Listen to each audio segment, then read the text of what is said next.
Vamos iniciar a parte prática do treinamento de medição de potencial eletroquímico. Vocês no dia da prova podem pegar duas situações. A primeira situação é você montar o teu ambiente de prova.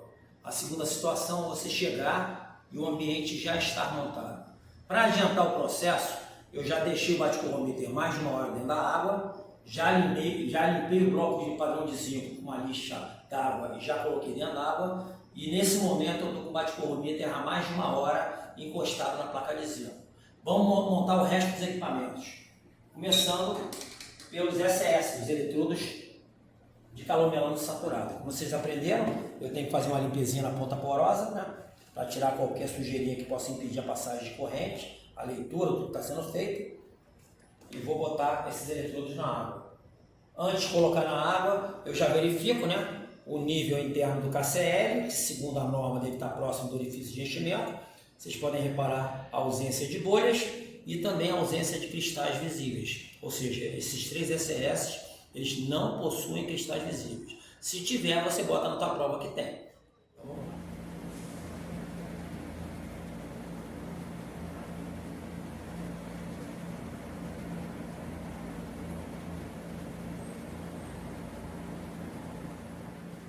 Vamos agora botar as peças que a gente vai medir.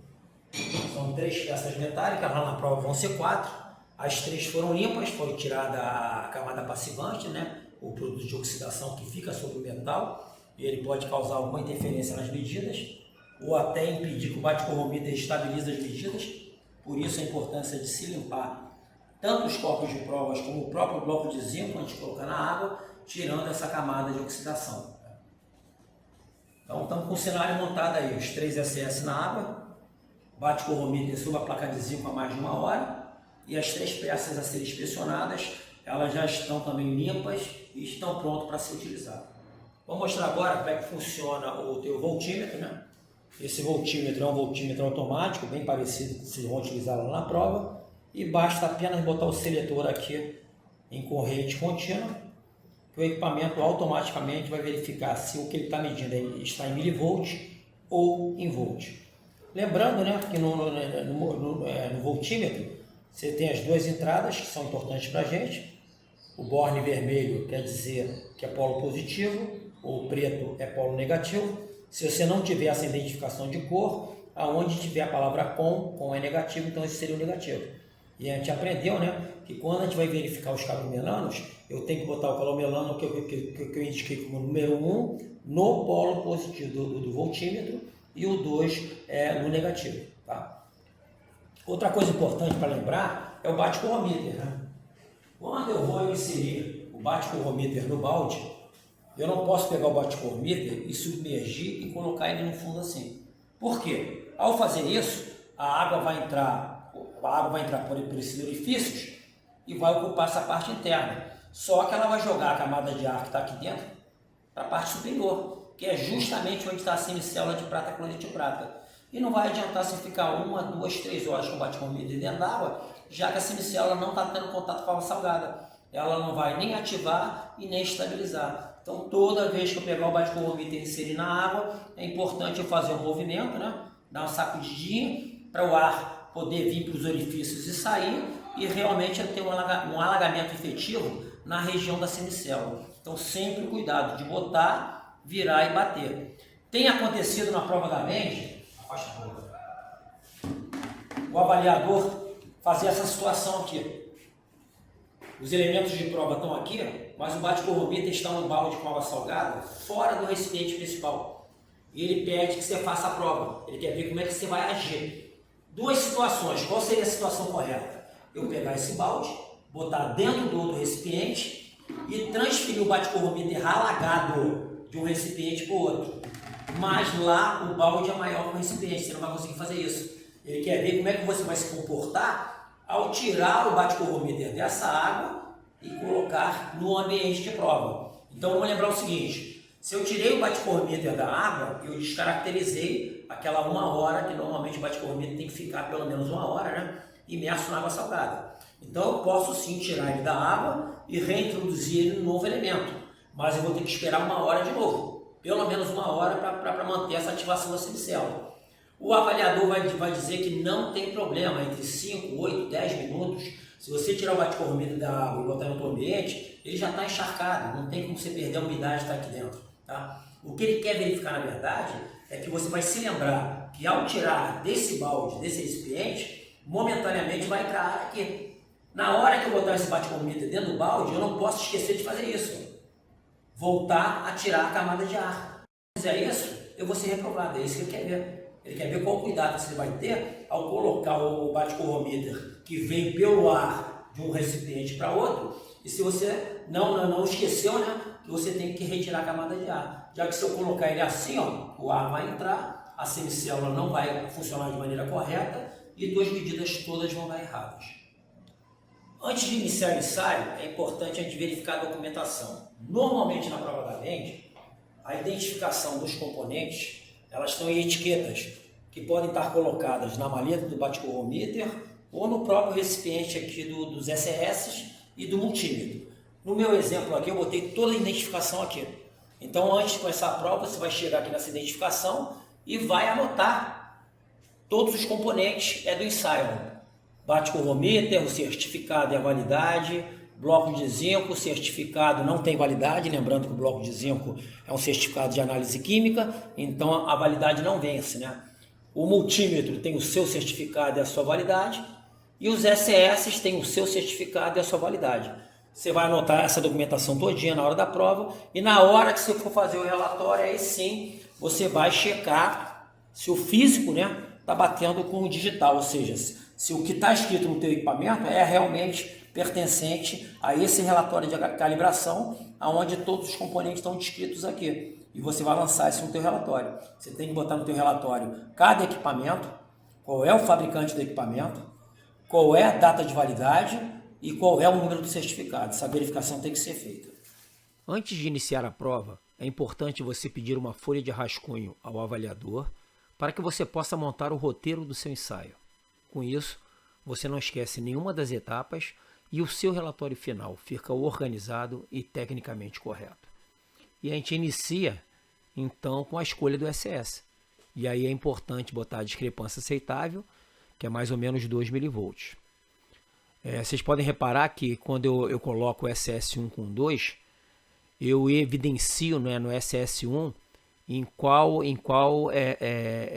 polaridade se coloca o SS1, né? Pela norma, o SS1 vai ter que entrar no polo positivo e o 2 no negativo. Em seguida, a gente vai fazendo as troquinhas, né? 1 com 3, 2 com 3. E depois da gente fazer as 3 verificações, se todas as 3 derem dentro, você pode escolher qualquer um para representar teu ensaio. Na última revisão da norma, como a gente já viu também, né? É recomendável que você utilize aquele conjunto cujo valor mais se aproximou do zero. Depois vem a verificação inicial do BCM, onde você também demonstra a conta, né? BCM com zinco menos SS com zinco dá menos 8 mais ou menos 5 mV.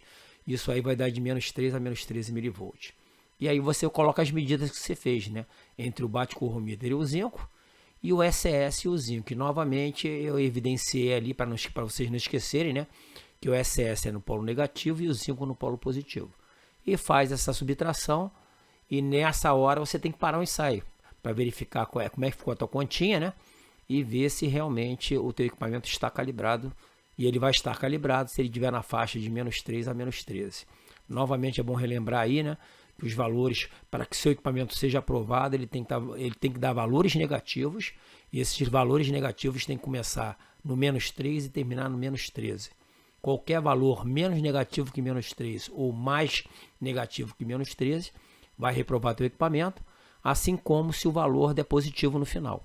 E o valor só vai dar positivo na hora que o SS com zinco der um valor maior do que o BCM com zinco. Aí na hora que você fizer a continha, vai dar um valor positivo, e valores positivos reprovam o equipamento. O ato seguinte é montar a tua prova.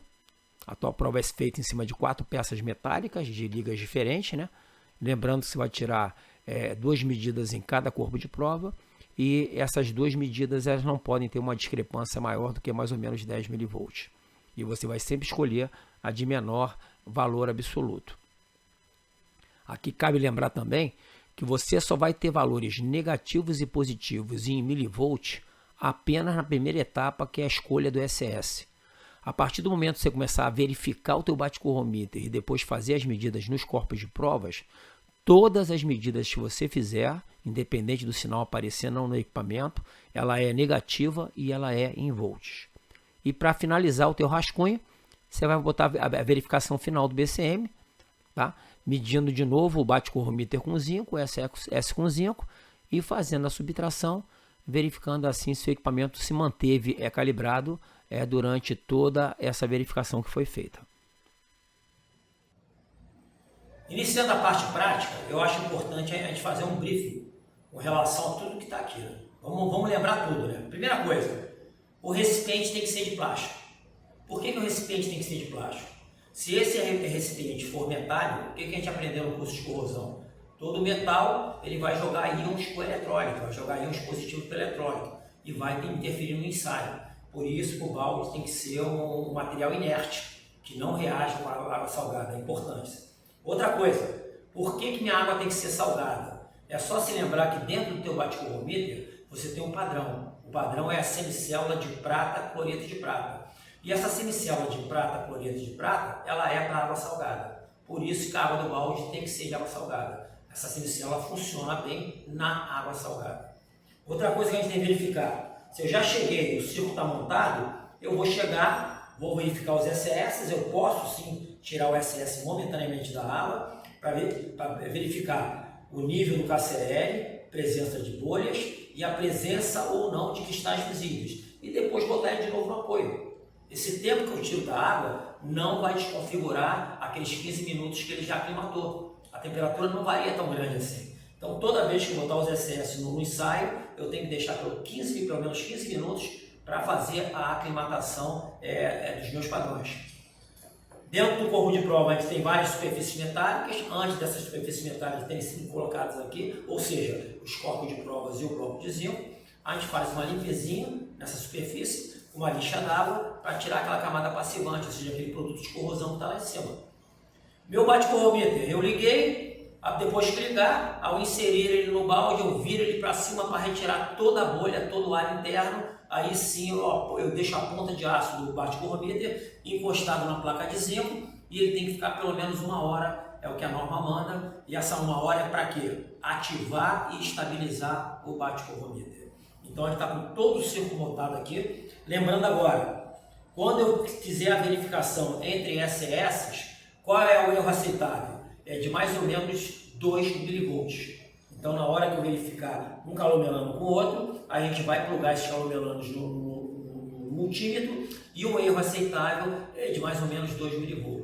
E na hora que eu fizer a verificação do bate-corromíter com a placa de zinco e depois com SS escolhido com a placa de zinco, o erro aceitável é aquela formulazinha, né? Abre parênteses, bate-corromíter medindo zinco, fecha parênteses, menos, abre parênteses, SS medindo zinco, fecha parênteses, que é igual a menos 8 mais ou menos 5 mV, que vai dar um range de medidas aceitáveis de menos 3 a menos 13 mV. Isso quer dizer, para o meu bate-corromíter ser aprovado, quando eu fizer a continha entre bate-corromíter e SS, o erro pode ficar compreendido entre menos 3 e menos 13. Vamos iniciar o treinamento? De que maneira a prova? Verificando qual SS eu vou utilizar. O que o procedimento manda? Primeira coisa, escolher a escala certa no multímetro. Então vou ter que trabalhar com volt corrente contínua. O procedimento manda eu botar o SS que eu batizei de número 1 no polo positivo e o SS que eu batizei de número 2 no polo negativo. Agora sim eu vou ligar e botar em corrente contínua a voltagem. O equipamento automaticamente reconhece que é milivolt. O erro aceitável entre os dois SS pode ser de mais ou menos 2 mV. Estou marcando aqui, ó, 1 mV. Eu vou contar 15 segundos aqui para a medida estar estabilizada e aí eu posso registrar essa medida. Então o SS 1 com 2 deu 1 mV. A medida está correta. O que eu faço? Retiro o número 2 e agora coloco o número 3. E vou verificar qual é a diferença de potencial entre o 1 e o 3. Conto 15 segundos nessa casa, espero a medida estabilizar. Medida estável, não, mudou de novo.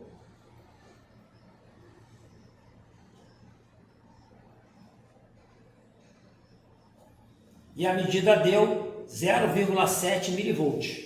Agora eu vou tirar o 1 e vou botar o 3. Vou contar 15 segundos. A leitura que eu estou lendo agora aqui, ó, menos 0,2 milivolts. Então o 2 com 3 está dando menos 0,2 milivolts. Então o que a gente verificou? Que as 3 medidas deram dentro. Se as 3 medidas deram dentro, eu posso escolher qualquer uma das 3. A norma, nessa última revisão, ela fala que é recomendável escolher aquele conjunto cujo valor mais se aproximou do zero, mas não tem necessidade na prova da BEND, já que o procedimento da BEND fala que qualquer medida pode ser utilizada. Feita a escolha do SS, agora é a verificação inicial do equipamento. Como é que eu faço a verificação inicial do equipamento? Eu vou fazer a medição do bate-corromida com a placa de zinco, anotar o valor, e depois a medição da placa de zinco com o SS escolhido, que é o SS1. E vou fazer a subtração, lembrando que nessa subtração os valores têm que ficar compreendidos entre menos 3 e menos 13 milivolts. Vamos tirar o potencial do bate-corromida com a placa de zinco. Podem reparar que não está aparecendo o sinal negativo nem a vírgula, mas eu estou lendo aqui, ó, menos 1,032 volts. Contando 15 segundos. Contar de novo, porque mudou.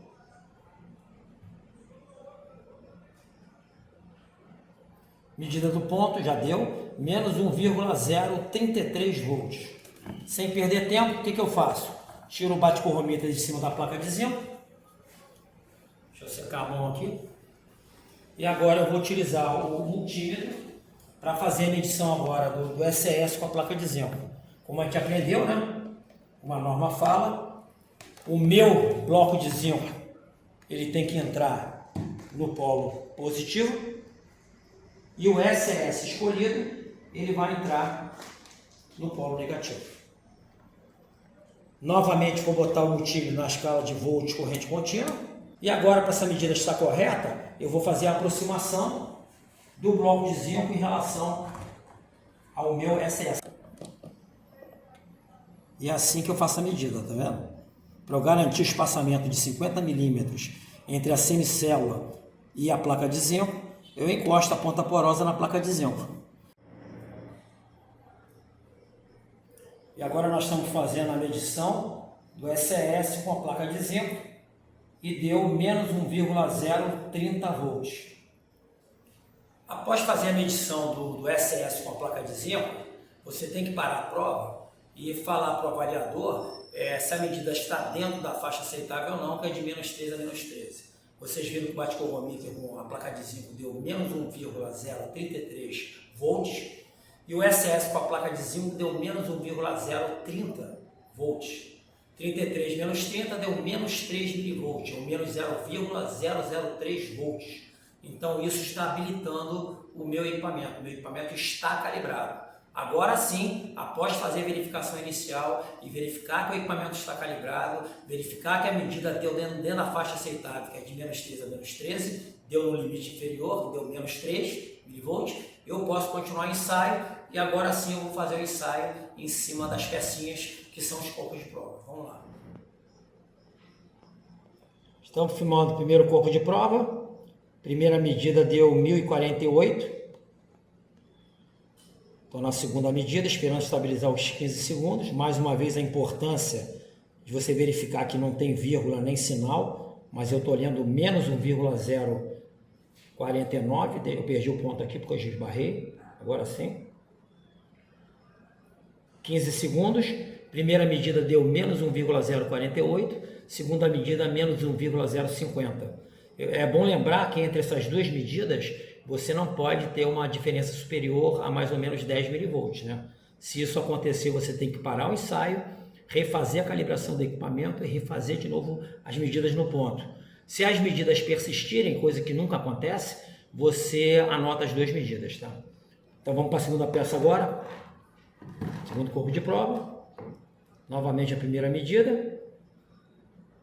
Vocês estão vendo aí que o medidor está dando 768, isso aí é menos 0,776 ou 774. Deixa eu pegar um ponto estável aqui, ó. Peguei. Menos 0,788. Tirar a segunda. Menos 0,788 volts. E finalmente fazer a última medida. Última peça. Está estabilizando, você procura um ponto melhor. Outra coisa interessante a explicar não adianta você insistir no ponto se as duas últimas casas estiver oscilando. Isso aí é falta de contato legal. Então você tem que procurar um novo ponto ou dar uma arranhadinha de leve, né, para quebrar a película passivante e assim a medida estabilizar como está fazendo agora, tá vendo? Eu estou olhando menos 0,241 volts. Deu 15, menos 0,240. Vou tirar a segunda. 15 menos 0,238, diferença de 2 milivolts, está certo. E aí então finalizei a prova fazendo os corpos de prova, mas o ensaio não terminou. O ensaio só vai terminar quando eu fizer a verificação final do equipamento, ou seja, novamente eu vou medir o potencial do bate-corromíter com a placa de zinco, depois com SS1 a placa de zinco, vou fazer a subtração e se der tudo ok, aí sim eu finalizo a minha prova. Então vamos lá. Estamos fazendo agora a medição final do bate-corromíter com bloco de zinco. A medida já está estabilizada. Vamos fazer agora a medição entre a placa de zinco e o SS. Tá? Uma coisa importante que eu esqueci de falar, quando você fizer a medição com bate-corromíter, não pode haver ligação aqui nem da placa de zinco, nem do SS com o multímetro. Você tem que desconectar tudo e desligar. Tá? Isso então, toda vez que eu utilizar o multímetro, ao término do trabalho com o multímetro, eu tenho que desconectar os plugs de bananas e desligar o equipamento antes de fazer qualquer medição dentro do balde, porque isso vai interferir nas medidas. Então, vamos lá para a medida. Para finalizar a prova, vamos para a confecção do relatório, primeiro observando como ficou o rascunho. Então, nosso rascunho montado, né? Primeiro os valores dos SS, as medidas entre SS. O escolhido foi o SS02. Depois nós anotamos os valores da verificação inicial do BCM. BCM5 deu menos 1,033 volts. SS5 deu menos 1,030. Essa conta deu como resultado final menos 0,003 volts ou menos 3 milivolts, o que aprova o equipamento. Em seguida fizemos as medidas dos três corpos de prova. Corpo de prova 01 deu menos 1,048, menos 1,050. O menor valor entre os dois absoluto é menos 0,48. O CP02 deu menos 0,788, menos 0,788. Valor final menos 0,788. E o CP03 deu menos 0,240, primeira medida, e a segunda deu menos 0,238. Escolhendo a de menor valor absoluto, a que vai entrar no relatório é menos 0,238 volts. E para finalizar, nós fizemos a verificação final, onde o BCM com zinco deu menos 1,030 e o SS com zinco deu menos 1,026, e essa conta deu como resultado final menos 0,004 volts ou menos 4 milivolts, o que comprovou a calibração do equipamento durante todo o exame. E com esses dados, então, a gente já começa a ter como montar a nossa prova. Mas antes disso, o passo seguinte, né, é verificar a documentação dos equipamentos que fazem parte do medidor de potencial eletroquímico. Então está aí o relatório de calibração. Lá em cima a gente tem o número do relatório, que é o EIGE BCM 0421, e a data de validade 21/3/2022. E nesse documento a gente consegue rastrear todos os equipamentos lá. O nosso bate-corromíter, que a marca é Delsil, o BCM é o D405, é o número serial dele. Depois nós temos o multímetro da marca Minipa, e o número de série dele e o número do certificado de calibração. Também nesse documento nós encontramos o fabricante do bloco padrão de zinco, o número de série que está estampado na face do bloco, certificado de análise química e finalmente os números seriais dos 3 SS. Vamos ver agora a documentação. Esse é o relatório de calibração do nosso multímetro, onde nós temos o número do relatório, a data em que foi feita a calibração, lembrando que a gente joga para um ano, né? Então a validade vai até 12/7/2022, e a gente tem que encontrar o número de série do multímetro, comprovando que esse documento pertence ao multímetro que a gente utilizou. Vamos agora para o relatório de calibração dos SS. Está aqui, ó, o número do relatório, a data de validade e o serial dos 3 SS, 37/16, 50/16 e 96/15. Vamos agora então para a confecção do relatório com todos esses dados que foram levantados, né? Nome, quem já for qualificado bota o seu número de SNQC, a data do dia da prova, procedimento operacional da band utilizado, que nesse carro é PR065, que é o procedimento de potencial eletroquímico, em sua última revisão, e mês e ano dessa revisão. E na próxima tabelinha a gente vai colocar justamente a identificação de todos os equipamentos que a gente já viu, né? Olha lá, o serial do bate-corromíter, que é o 405, o fabricante, número de certificado e validade. Em seguida a gente bota o bloco de zinco, o serial dele, fabricante, número de certificado. O bloco de zinco não tem validade, já que é um certificado de análise química e vai valer a vida útil inteiro desse equipamento. Depois nós temos os SS, os 3 SS, fabricante é Sensoglass, número de certificado, a validade e finalmente o nosso multímetro com número serial que é bem grande normalmente, fabricante Minipa, número do certificado e sua validade. Vamos ver agora, vamos fazer o lançamento das medidas que a gente fez, né? A gente identifica o corpo de prova, bota as 2 medidas tiradas e no campo observações a gente bota a medida de menor valor absoluto. Corpo de prova 2, as 2 medidas, como as 2 medidas são iguais, ela se repete no campo observações. Depois nós vamos para o último corpo de prova 3, né? As medidas foram feitas no vídeo. E o menor valor absoluto é menos 0,238. E no campo observações a gente lança aquela observação que é básica, né? Os SS foram verificados antes do ensaio e não apresentam bolhas na solução. O nível do KCl está próximo do orifício de enchimento e não apresentam cristais visíveis. Eu posso botar nesse campo observações qualquer erro com relação à documentação ou mesmo na calibração do equipamento. Ou seja, tudo que não estiver previsto no ensaio, a gente vai justificar aí no campo de observações. E ao virar essa folha de prova, no verso da folha, a gente é obrigado a passar limpo aquele rascunho, colocando essas informações, ó. A escolha do SS, a verificação inicial e finalmente a verificação final. E aí a gente finaliza, né, todo esse treinamento que foi feito em cima da prova prática de medição de potencial eletroquímico.